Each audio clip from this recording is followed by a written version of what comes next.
ഇന്ന് മഹാഗൗരിയാണല്ലേ, 8ാം ദിവസമായി. അപ്പോൾ നീലയാണ് ഇന്ന് പറഞ്ഞിരിക്കുന്നത്. നീല എന്ന് പറഞ്ഞാൽ നമ്മുടെ കൃഷ്ണൻ്റെ മുടിക്കെട്ടിലിരിക്കുന്ന മയിൽപ്പീലിയുടെ നിറമുള്ള മയിൽപ്പീലി നീല, അല്ലെങ്കിൽ മയിൽപ്പീലി പച്ച എന്നും വേണമെങ്കിൽ പറയാം, ഇടയ്ക്കുള്ള കളർ. അത്രയും ഉള്ള ഒരു കളർ എൻ്റെ കയ്യിൽ ഉണ്ടായിരുന്നു. ഞാൻ പക്ഷെ ഇട്ട് കണ്ടു കാണുന്നത് നിങ്ങളപ്പോൾ അതുകൊണ്ട് ഇന്നത് ഇട്ടു. അപ്പോൾ എന്തെങ്കിലും ആവട്ടെ, പറയുന്നതൊക്കെ അങ്ങ് ഫോളോ ചെയ്യുന്നു എന്ന് മാത്രം, ഒരു ഡിസിപ്ലിൻ്റെ ഭാഗമായിട്ട് ഞാൻ ചെയ്യുന്നു. അപ്പോൾ ഇന്ന് ഞാൻ എടുത്തു വച്ചേക്കുന്ന ഒരു കാര്യം എന്താണെന്ന് പറയട്ടെ. നമ്മളുടെ പെൺമക്കളെ നമ്മൾ ചില കാര്യങ്ങൾ പഠിപ്പിച്ച് വിടേണ്ടതുണ്ട് കേട്ടോ. ചിലപ്പോൾ നമുക്ക് നാണം തോന്നിയേക്കാം ചില കാര്യങ്ങൾ പറയാനായിട്ടേ. അങ്ങനെ ആവരുത്, നമ്മൾ പറയണം. ഓക്കെ. അപ്പോൾ ഇന്നത്തെ ദിവസം പാർവതി ദേവി ഇതെല്ലാം കാളിരൂപത്തിലും ദുർഗാരൂപത്തിലും ഒക്കെ നടന്ന് മഹിഷാസുര മർദ്ദനവും എല്ലാം കഴിഞ്ഞതിന് ശേഷം വളരെ അതുകൊണ്ട് പിന്നെ ആ ഒരു ഫിയേഴ്സ്ഫുൾ ആയിട്ടുള്ള ഭാവത്തിൽ നിന്ന് മാറി ഒരു പ്ലസൻ്റ് ആയിട്ടുള്ള കാമായിട്ടുള്ള ഗൗരി ഭാവമാണ് കേട്ടോ ഇന്ന്. അതിനാണ് ഇതിനിങ്ങനെയും പറയുന്നുണ്ട്, കാളി എന്നുള്ള രൂപത്തിൽ കറുത്തവൾ എന്നും ഗൗരി എന്ന രൂപത്തിൽ വെളുത്തവൾ എന്നും പറയുന്നുണ്ട്. അപ്പോൾ കാളിമാര് കറുത്ത രൂപത്തിൽ വരുമ്പോൾ ഫിയേഴ്സ്ഫുൾ എന്നും വെളുത്ത രൂപത്തിൽ വരുമ്പോൾ കാമായിട്ടുള്ളതാണെന്നും പറയുന്നു. എന്തൊക്കെയാണെങ്കിലും ഈ വെളുപ്പും കറുപ്പും പുരാണങ്ങളിലും ഉണ്ട്. നമ്മളത് അതിൻ്റെതായ രീതിയിൽ എടുത്താൽ മതി കേട്ടോ. ആരും അതുകൊണ്ട് ഞാൻ കറുത്ത ആളാണ് അതുകൊണ്ട് ഞാൻ കാളിയാണ്, ആയിക്കോട്ടെ ഞാൻ ഭദ്രകാളിയാണെന്ന് പറഞ്ഞാലും കുഴപ്പമില്ല. എൻ്റെ അമ്മ എന്നെ വിളിക്കും ഭദ്രകാളിന്ന്. അവൾ വരുന്നുണ്ട് ഭദ്രകാളിയായിട്ടെന്ന് പറയും ദേഷ്യം വരുമ്പോൾ കേട്ടോ. അതെന്താണെന്നറിയോ, നമ്മളുടെ ഈ രക്തമൊക്കെ ഇങ്ങനെ അരച്ച് കയറി മുഖത്തേക്ക് വന്ന് നാക്കൊക്കെ നീട്ടി ദംഷ്ട്രൊക്കെ ഇങ്ങനെയല്ലേ നിൽക്കണേ ദേവി. നമ്മൾ ഈ ഡാൻസ് കാണുമ്പോഴും മഹിഷാസുര മർദ്ദിനെ കാണിക്കുമ്പോൾ ഇങ്ങനെ ശോഭനയുടെ ഡാൻസൊക്കെ കാണുമ്പോൾ ഭയങ്കരമായിട്ട് ഇങ്ങനെ റെഡായിട്ട് ഇങ്ങനെ ലൈറ്റ് അടിച്ചിട്ടുണ്ടല്ലോ, ഒന്നിങ്ങനെ നാക്ക് നീട്ടും. കലാക്ഷേത്ര രൂപത്തിൽ ഞങ്ങളുടെ മാഷ് മോഹന മാഷ് കലാക്ഷേത്രയാണ്. അപ്പം മോൾ ആദ്യം ശോഭനയുടെ അടുത്ത് പോയി, പിന്നീട് കുറച്ച് കഴിഞ്ഞപ്പം മാഷിൻ്റെ അടുത്താണ് ഫുൾ പഠിച്ചത്. അപ്പോൾ ഒരു 3-4 വർഷത്തോളം പഠിച്ചു മാഷിൻ്റെ അടുത്ത്. ശോഭനയുടെ അടുത്ത് 1 വർഷമേ പഠിച്ചുള്ളൂ.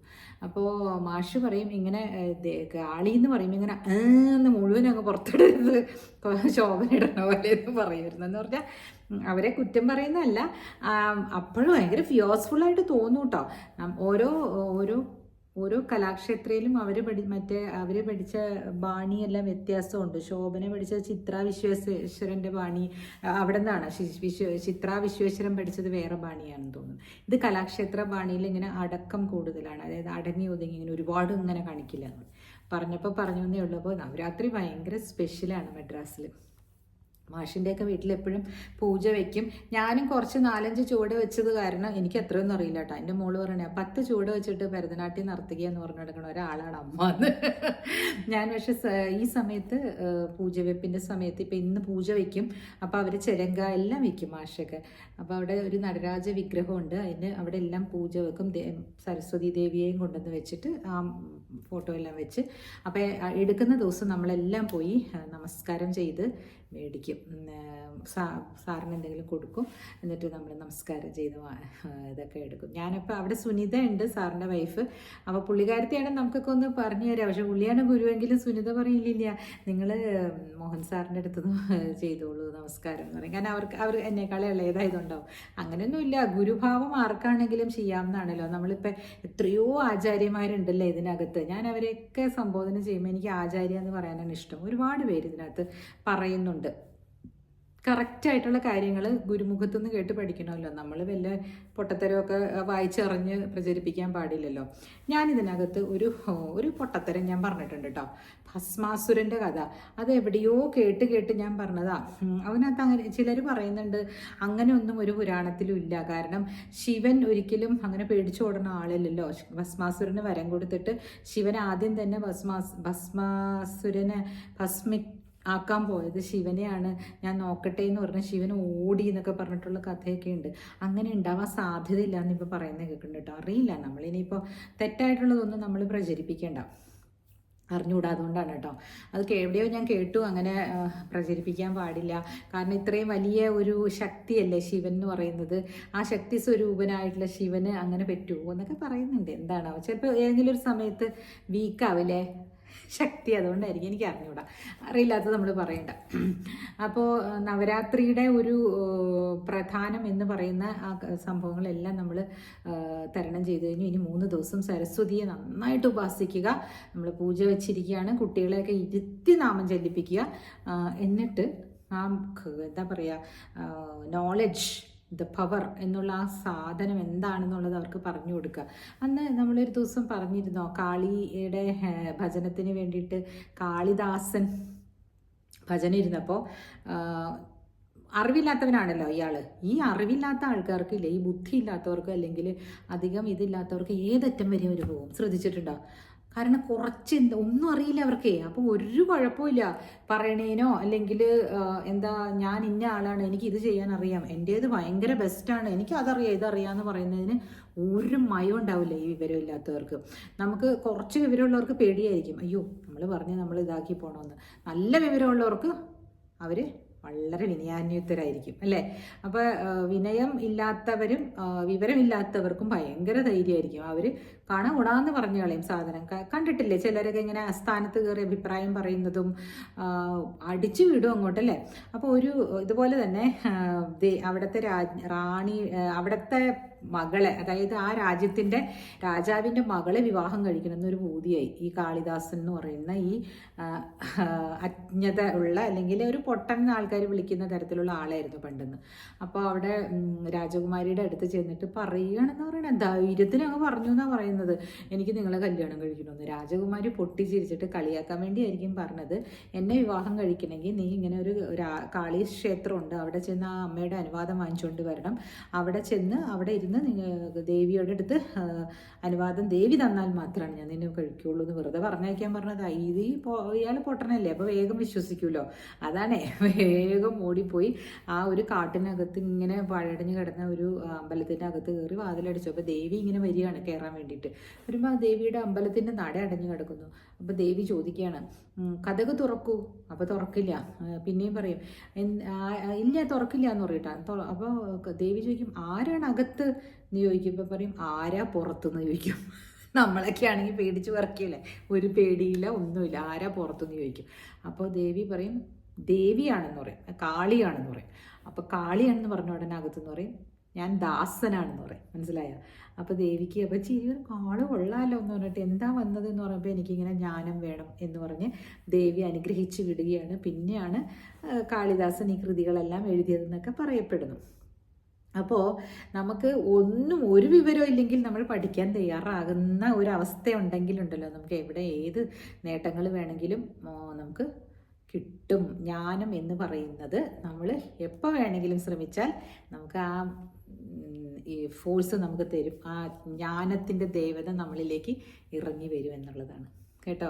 അതാണ് എനിക്ക് പറയാനുള്ളത്. പലർക്കും പല രീതിയിലുള്ള, ഞാൻ പഠിച്ചു വളർന്ന അല്ലെങ്കിൽ ഞാൻ കണ്ടറിഞ്ഞ് വളർന്ന ഒരു സംസ്കാരമാണ് ഞാൻ നിങ്ങൾക്ക് മുമ്പിലേക്ക് വെക്കുന്നത് കേട്ടോ. അങ്ങനെ പല ആളുകൾക്കും പല രീതിയിലുള്ള സംസ്കാരങ്ങൾ പഠിച്ചു വളർന്നവരുണ്ടാകും. അവരത് ഫോളോ ചെയ്യുന്നതിൽ തെറ്റൊന്നുമില്ല. ഞാൻ ഫോളോ ചെയ്യുന്നത് ഇതാണെന്ന് പറഞ്ഞു എന്ന് മാത്രം. ഇനിയൊരു കാര്യം ഞാൻ പെൺമക്കളോട് പറയേണ്ട കാര്യമുണ്ട്. നിങ്ങൾ ഒരു നാണക്കേടും വിചാരിക്കാതെ പറയേണ്ട ഒരു കാര്യം ഞാൻ പറയട്ടെ.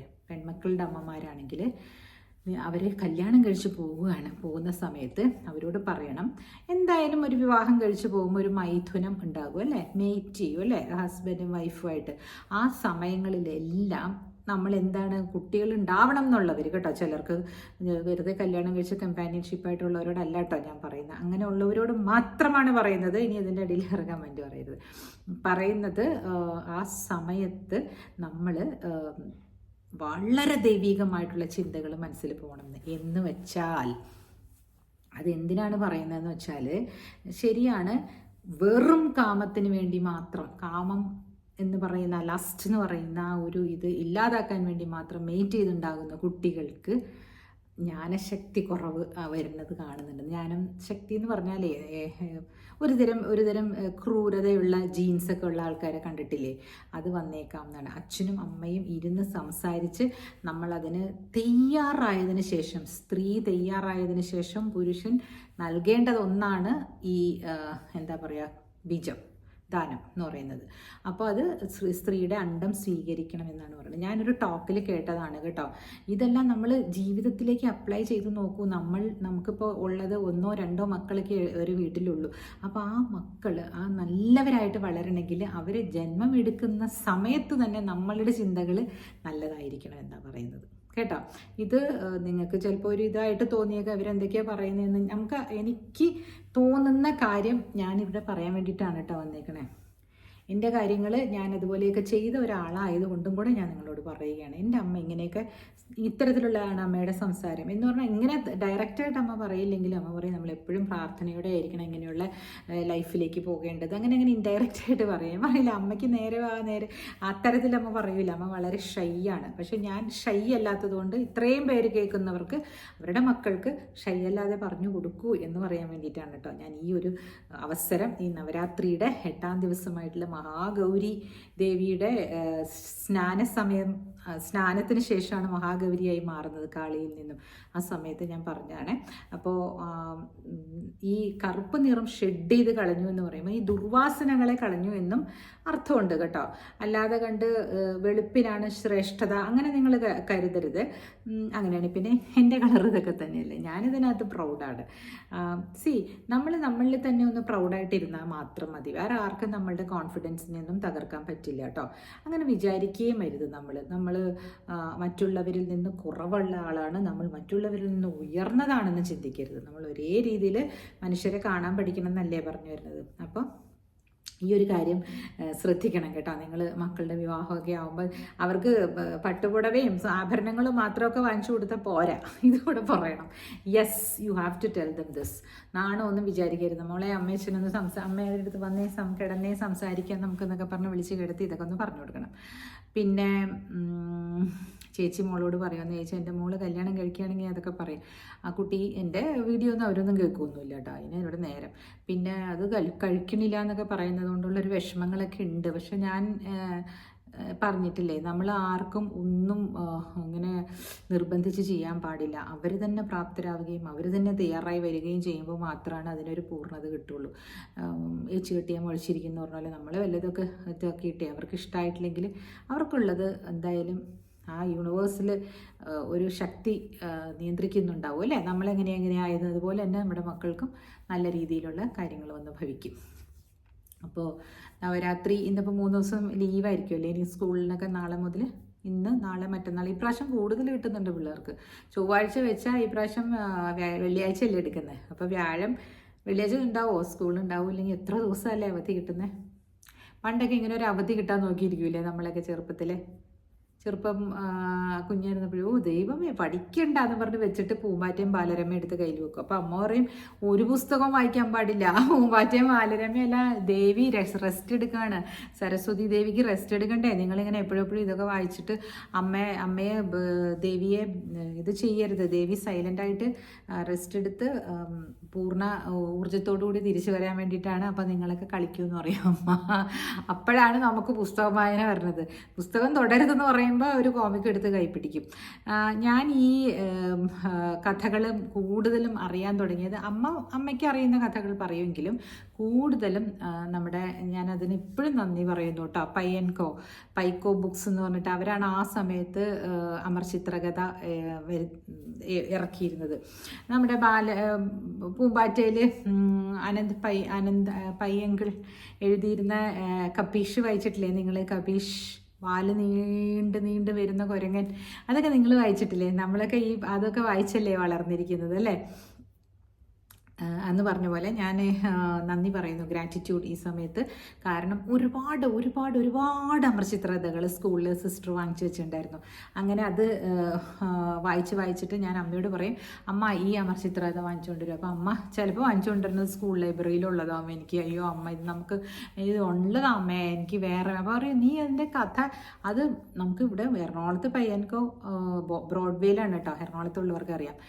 അവിടെ പോകണം. ഞങ്ങൾ പെരുമ്പാവൂരല്ലേ അമ്മ, എന്തെങ്കിലും ആവശ്യത്തിന് ഒരു 2-3 മാസം കൂടുമ്പോഴായിരിക്കും പോകുന്നത് എറണാകുളത്ത് എന്തെങ്കിലും വാങ്ങിക്കാനോ, അല്ലെങ്കിൽ ചിലപ്പോൾ ഞാറക്കൽ പോകുമ്പോൾ ബോട്ട് വഴി പോവുകയാണെങ്കിൽ ആണെങ്കിൽ ചിലപ്പോൾ അങ്ങനെ പോകാറുണ്ട്. മിക്കവാറും അമ്മ പറവൂർ വഴി, നിങ്ങൾക്കറിയോ പെരുമ്പാവൂരിൻ്റെ ഒരു ഇത്, പെരുമ്പാവൂർ, ആലുവ, പറവൂർ, അങ്ങനെ ആ സൈഡിൽ നിന്ന് ചെറായി, വൈപ്പിൻ, പിന്നെ വൈപ്പിൻ കഴിഞ്ഞാൽ കടലായി. കടലിൻ്റെ അവിടെ നിന്ന് പിന്നെ ഇപ്പുറത്തേക്ക് ജങ്കാറോ അല്ലെങ്കിൽ ഇതൊക്കെ വെച്ചിട്ട് ഫോർട്ട് കൊച്ചിയിലേക്ക് പോകാം. ഇങ്ങനെ പോയാൽ അത് കഴിഞ്ഞ് നേരെ ഇങ്ങോട്ട് ക്രോസ് ചെയ്യുകയാണെങ്കിൽ എറണാകുളം. അങ്ങനെയാണ് അത് കിടക്കുന്നത്. എറണാകുളത്ത് നിന്ന് ഞങ്ങളുടെ വീട്ടിലേക്ക് പോകാനാണെങ്കിൽ എറണാകുളം, ആലുവ, പിന്നെ പെരുമ്പാവൂർ, അങ്ങനെ നേരെ. അത് എറണാകുളത്തേക്ക് പോകാൻ 2-3 ആലുവ കൂടാതെ പോകാനുള്ള വഴിയൊക്കെ ഉണ്ട് കേട്ടോ, കാക്കനാട് വഴിയൊക്കെ ഉണ്ട്. ഇപ്പം എല്ലാവർക്കും അറിയാമായിരിക്കും അല്ലേ. ഇതൊക്കെ എനിക്കിവിടെ ഇരിക്കുമ്പോൾ ചില സമയത്ത് ആ ബസ്സിൽ കയറി ഞാൻ മഹാരാജാസ് കോളേജിൽ പഠിക്കാൻ പോയിക്കൊണ്ടിരുന്നതൊക്കെ ഓർമ്മ വരുന്നു സുഹൃത്തുക്കളെ. എൻ്റെ ദൈവം, എനിക്ക് എന്തൊക്കെയോ ഒരു നൊസ്റ്റാൾജിയ ചില സമയങ്ങളിൽ വരും. ഇങ്ങനെയൊക്കെ ഉള്ള സമയങ്ങളിലാണ്, നവരാത്രിയൊക്കെ ഉള്ള സമയങ്ങളിലൊക്കെ അമ്മമാരെല്ലാം പ്രായമായി, എല്ലാവരും തനിയെ അവിടെ ഇരിക്കുന്നു. പണ്ട് പറവൂർ മൂകാംബിക അമ്പലം ഉണ്ട് കേട്ടോ. മറ്റേ കൊല്ലൂർ മൂകാംബിക ഞാൻ പറഞ്ഞില്ലേ, എപ്പോഴും പോകാറുണ്ട്. അമ്മ പറവൂർ മൂകാംബിക ക്ഷേത്രത്തിൽ ഞങ്ങളെ കൊണ്ടുപോകാറുണ്ട്. ഈ നവരാത്രി സമയത്ത് അവിടെ പോയിട്ട് അവിടെ ഒരു കഷായം കിട്ടും വൈകുന്നേരങ്ങളിൽ. അത് വാങ്ങിച്ച് കുടിക്കുമായിരുന്നു. അതെന്തോ മൂലകങ്ങളൊക്കെ ചേർത്ത ഒരു കഷായമാണ്, കുട്ടികൾക്ക് നല്ലതാണ്. ഈ ബുദ്ധി വളരാനൊക്കെ ആയിട്ട് എന്തെങ്കിലുമൊക്കെ നാച്ചുറൽ മെഡിസിൻസ് ഒക്കെ ആയിരിക്കും അതിൽ. പിന്നെ ഞങ്ങൾ പേന പൂജയ്ക്ക് വയ്ക്കും. ഏതെങ്കിലും വലിയ പരീക്ഷ എഴുതാൻ പോയ ഉടനെ അവിടെ പോയി ഒരു പേനയും പെൻസിലും ഒക്കെ പൂജിച്ചുകൊണ്ട് വരും. ഇതൊക്കെ ഒരു ശാസ്ത്രം എന്താണ് ഇതിൻ്റെ എന്നൊന്നും ചോദിച്ചാൽ എനിക്കറിയില്ല. പക്ഷേ ഞാൻ വേറൊരു കാര്യം പറയാം.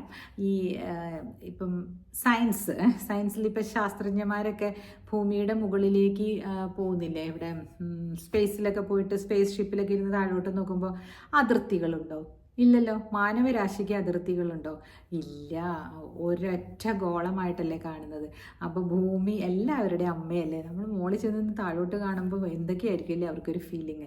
അപ്പോൾ ഭൂമി ദേവിയെ അമ്മയായിട്ട് സങ്കല്പിച്ച്, ഭൂമി എല്ലാവരുടെയും സ്വന്തമാണെന്ന് സങ്കല്പിച്ച്, ഈ വാക്ക് തർക്കങ്ങളിലും വഴക്കുകളിലും ഒന്നും ഇൻഡൾജ് ചെയ്യാതെ നമ്മളിലുള്ള ശാന്തസ്വരൂപിണിയായിട്ടുള്ള മഹാഗൗരിയെ നമസ്കരിച്ചുകൊണ്ട് നമുക്ക് ഈ നവരാത്രി കാലം കഴിച്ചു കൂട്ടാൻ. ഈ 2 ദിവസത്തിനകം എന്താ പറയുക, ദുർഗാ അഷ്ടമി തീരുകയാണ്. 2 ദിവസം കഴിഞ്ഞ് കഴിയുമ്പോൾ മഹാനവമി. പിന്നെ നമ്മൾ പുതുതായിട്ട് ജീവിതം പിന്നെയും അറിവിൻ്റെ ലോകത്തേക്ക് പോകും. ഓക്കെ. അപ്പോൾ ഞാൻ ചിലപ്പോൾ കുറച്ച് നാളും കൂടി ഇതിനകത്ത് പറയാനേ ഉദ്ദേശിക്കുന്നുള്ളൂ കേട്ടോ. കാരണം അറിയില്ല, ഞാൻ ചില സമയങ്ങളിൽ എനിക്ക് തോന്നും ആഴ്ചയിൽ 2-3 ഇടാമെന്ന്. എല്ലാ ദിവസവും ഞാൻ 15-20 മിനിറ്റ് ഇടുന്നതിൽ നല്ലത് അതല്ലേ? നിങ്ങൾ എന്ത് പറയുന്നു? ആഴ്ച 2 ദിവസം ഇടുകയാണെങ്കിൽ കുറച്ചുകൂടെ പ്രേക്ഷകർ കിട്ടുകയാണെങ്കിലോ അല്ലേ? അങ്ങനെയാണോ? അത് എല്ലാ ദിവസവും ഇടുന്നതാണ്? എല്ലാ ദിവസവും ഇടുമ്പോൾ എല്ലാവർക്കും ജോലിക്ക് പോകണം, എല്ലാവർക്കും കാണാൻ നേരമില്ല, വ്യൂസൊക്കെ കുറയും. ഞാനപ്പോൾ ഈ ചെയ്യുന്നത് വെറുതെ ആവുന്നുണ്ടോ എന്ന് എനിക്കൊരു സംശയിക്കണ്ട അല്ലേ? എന്തിനാണല്ലേ അങ്ങനെ സംശയിക്കുന്നത്? ഞാൻ തന്നെ എന്നെ ചില സമയങ്ങളിൽ പഠിപ്പിക്കും കേട്ടോ. അല്ല, ഞാൻ ഈ വീഡിയോസ് എല്ലാ ദിവസവും എടുത്തത് കൊണ്ട് ഞാൻ വായിക്കും, ഒരുപാട് വായിക്കുമെന്ന് ഞാൻ പറഞ്ഞില്ലേ. അപ്പോൾ എനിക്കിതിന് ഈ വീഡിയോസിലേക്ക് ഇടാൻ വേണ്ടിയിട്ട് പോലും ഞാൻ നന്നായിട്ട് പ്രിപ്പയർ ചെയ്യും, എന്താണ് ഞാൻ പറയേണ്ടതെന്ന് കേട്ടോ. അതുകൊണ്ട് എനിക്കും ഒരു ഡിസിപ്ലിൻ ഉണ്ട്. അടുക്കളപ്പണിയൊന്നും അധികം കാര്യമായിട്ടൊന്നും ഞാൻ ചെയ്യാറില്ല. രാവിലെ തന്നെ എല്ലാം ചെയ്ത് തീർത്ത് കഴിഞ്ഞാൽ പിന്നെ ഞാൻ ഇൻസ്റ്റഗ്രാമിലുള്ള എൻ്റെ ഡയറക്റ്റ് മെസ്സേജസിൽ കുട്ടികൾ വന്നിരുന്ന് പറയുന്നതെല്ലാം ഞാൻ ശ്രദ്ധിക്കും, കേൾക്കും, മറുപടി കൊടുക്കാനുള്ളതാണെങ്കിൽ കൊടുക്കും, പിന്നെ വന്നിരുന്ന് എഴുതും. അപ്പോൾ ഇന്നും നാളെ ഒന്നും ഞാൻ ഇനി എഴുതുന്നില്ല. അപ്പോൾ ഇത് പൂജ വെച്ചേക്കണ കാരണം വീഡിയോ ചെയ്യണോ വേണ്ടോ എന്നും കൂടെ ഞാൻ ആലോചിക്കുന്നുണ്ട്. നാളെ പക്ഷേ ഞാൻ മറ്റന്നാൾ വരാം കേട്ടോ. അല്ലെങ്കിൽ നാളെ വന്നിട്ടില്ലെങ്കിൽ ഞാൻ തീരുമാനിച്ചില്ല നാളെ വരാമോ ഇല്ലയോ എന്നുള്ളത്. കാരണം പൂജ വയ്ക്കുമ്പോൾ എല്ലാം പൂജ വയ്ക്കണമല്ലോ അല്ലേ? നമ്മുടെ യൂട്യൂബ് ചാനലും പൂജയ്ക്കല്ലേ വയ്ക്കണ്ടേ അല്ലേ? അങ്ങനെ ഇല്ലേ? ഉണ്ട് ഇതൊക്കെ ഓരോരോ വാഗ്ദേവതയുടെ ഒരു ഇതല്ലേ. ഞാനീ ചെയ്യുന്നതും എനിക്ക് മഹാസരസ്വതി ദേവി കനിഞ്ഞനുഗ്രഹിച്ച് തന്നിരിക്കുന്ന ഈ വാക്ചാതുര്യമല്ലേ നിങ്ങളൊക്കെ കേൾക്കുന്നത് അല്ലേ? അപ്പം നമ്മൾ അതും പൂജയ്ക്ക് വെക്കേണ്ടതാണെന്ന് എനിക്ക് തോന്നുന്നു. സോ ടുമോറോ വരാതിരിക്കുന്നതായിരിക്കും നല്ലത്. നാളെ ചൊവ്വാഴ്ചയല്ലേ, ഇനി വ്യാഴോ ബുധനോ വരാം കേട്ടോ. അപ്പം അതുവരേക്കും ചിയേഴ്സ്. വൈകുന്നേരം ഞാൻ വിളക്ക് കത്തിക്കുന്ന വീഡിയോ എന്തായാലും ഇടും. അത് കഴിഞ്ഞിട്ട് ഞാൻ നവമിക്ക് വരുള്ളൂ. Okay then. ആരെങ്കിലുമൊക്കെ സബ്സ്ക്രൈബ് ചെയ്യുകയാണെങ്കിൽ 15,000 ആയേനെ. പിന്നെ അനങ്ങണില്ല, അവിടെ അങ്ങനെ സ്റ്റക്കായിട്ട് നിൽക്കുക, ആരും കയറുന്നില്ല ഇപ്പോൾ. ഓക്കെ, ശരി എന്നാൽ ബൈ.